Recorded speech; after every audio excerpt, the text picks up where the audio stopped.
Wort filtration technology in beer brewing. Wort filtration overview. Wort filtration is the process of removing solids from a liquid through a porous medium. Filtration effect depends on particle size and filter media porosity. Substances suspended in the liquid are larger than the pore size and will remain on the filter media. Wort filtration process method and goal. Filtration of wort with filter tank and filter press to obtain high-quality wort. The enzymatic oxidation of wort, with less oxygen uptake, occurs during filtration of whole wort.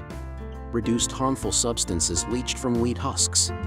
Ensure that the whole pot of wort meets the iodine testing qualification. Thorough washing of distillers' grains for high mash rate. Improve equipment utilization under the premise of ensuring the quality of filtered wort and thorough cleaning. Finally, from an environmental point of view, reduce the cost of wastewater treatment and protect the ecological environment.